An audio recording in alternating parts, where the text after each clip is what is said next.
છે દેવમ, ધોરણ ભરું છું બીજું ને હું આજે તમને એક વાર્તા કહીશ મગર ને વાંદરાની. એક હતો મગર ને એક હતી વાંદરો. એક હતી વાંદરી, એક હતી મગરી. વાંદરો છે ને જાંબુના ઝાડ ઉપર રહેતો હતો, મગર તળાવમાં રહેતો હતો. તો વાંદરો જાંબુના ઝાડ ઉપર રહેતો હતો, બહુ જ જાંબુ ખાતો. તો એક દિવસ મગર કાંઠે આવ્યો ને પછી વાંદરાભાઈએ કીધું, વાંદરાભાઈ મને થોડાક જાંબુ આપો ને. તો એ કે અલિયો. એમ કરીને બેયની દોસ્તી બની ગઈ, રોજ જાંબુ ખાતા. તો એક દી મગરીને વિચાર આવ્યો, મગરભાઈ આ વાંદરો રોજ જાંબુ ખાતો હોય તો એનું કલેજું કેવું મીઠું હશે.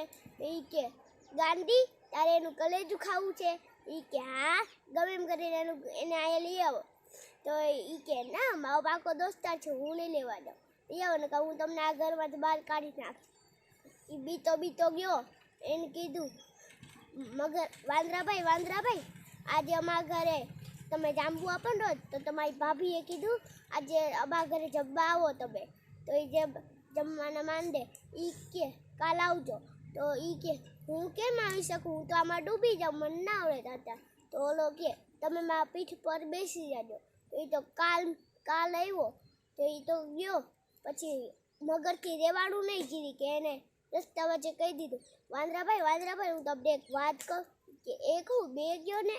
તો એ કે મારી મગરી છે ને તમને છે ને જમવાનું નથી કહેતી, તમારું કલેજ ખાવું. તો વાંદરો બોલ્યો, ઓલો અક્કલ વિનાનો હતો. વાંદરો બોલ્યો મારું કલેજું ચાડ પર પડ્યું, પાછી વાળો હું લેતો આવું. એમ કરીને પાછી વાળી ઝાડ આવ્યું ને તો યા બેસી ગયો. એ કે વાંદરાભાઈ ફટાફટ કરો. એ કે બુદ્ધિ વિનાના, તેને એટલી ના ખબર પડે, કલેજું કોઈ દી બહાર હોય અંદર જ હોય, બહાર કાઢી તો મરી ના જાય માણસ. એમ કે આજથી તારી મારી દોસ્તી પૂરી. નમસ્કાર.